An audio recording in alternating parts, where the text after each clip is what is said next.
Қадірлі достар, қазір бүкіл Қазақстан бойынша әртүрлі қалаларда азаматтарды шетінен пытырлатып, қамап, азаптап жатқаны белгілі. Осыған орай негізінен ата-аналар қазір осы балаларының жағдайын ойлап, қиналып, жүгіріп жүрген, қайткенде сол балаларымызды аман алып қаламыз, бостандыққа шығарамыз деп. Осыны пайдаланған кейбір алаяқтар жүр. Сол өкінішке орай ата-аналардың арасында кіргізген.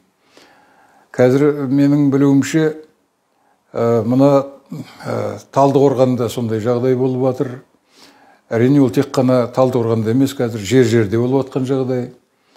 Сонда мәселен менен Талдықорғанда айтып отқан себебім, сонда Әсет Керей дейтін бір пысықай жүрген көрінеді. Сол арасына кіріп алып, барлығын үгіттейді екен. Мына балаларды босатып алып шығу үшін оларды рақымшылыққа көндіру керек деп. Бұл арандату.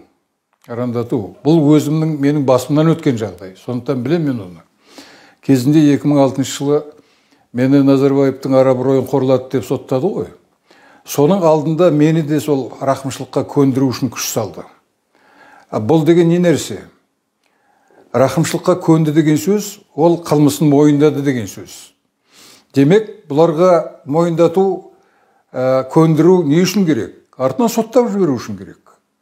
Алдын ала егер рақымшылыққа көніп, өзінің қылмысты екенін мойындап тұрса, сосын сотта керек сол емес пе?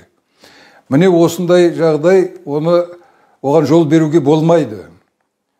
Өйткені егер рақымшылық мәселесі көтерілетін болса, ол тек қана сотталғаннан кейін болатын нәрсе.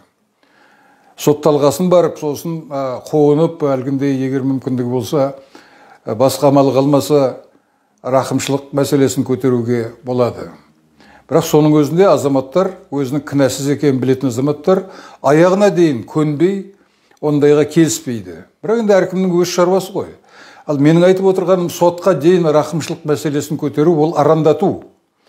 Сотқа дейін-ақ азаматтарды ешқандай кінәсі болмаса да кінәлі қылып шығару өз аузымен. Біріншіден, жаңағыдай сотта қиындықтар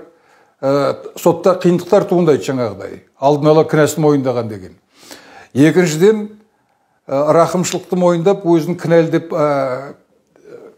мойындаған адамдар, олар өмір бойы соны алып жүретін болады сосын. Жастардың алда бүкіл өмірі тұр. Сонда оның тағдыры соған байланып қалады. Ар жағында алдынан шығады да тұрады оның сотталғандығы, кінәлі болғандығы. Міне сондықтан ешқайсыңызда көнбеңіздер бұндай арандатуларға. Жаңағы Әсет Керей сияқты адамдар, олар биліктің құзырымен жұмыс істеп жүргендер. Менің естуімше, ол жігіт анау Балташтың тобынан көрінеді. Ал Балташтың қазір не істеп жүргенін біз білеміз ғой. Сол себептен алданбаңыздар. Балалардың да өздеріңізде тағдырды ойласаңыздар, онда бұндай алдау, арбауға ұсталмаңыздар. Ал қолдан келсе, аяғына дейін беріспей күрескен дұрыс болады. Күрес қана тек ұшпаққа шығарады. Өздеріңіз біле тұра, кінә жоқ екен, балаларыңыздың ақ екен біле тұра, оларды сондай қиын жағдайға өз қолдарыңызбен қою деген сөз, ол оған қиянат жасау. Соны ойлаңыздар. Әйтеуір бостандыққа шықса деген болмайды. Ол бостандыққа шығарып, ақтап жіберсе бір сәрі ғой, олай болса. Ондай болмайды ғой.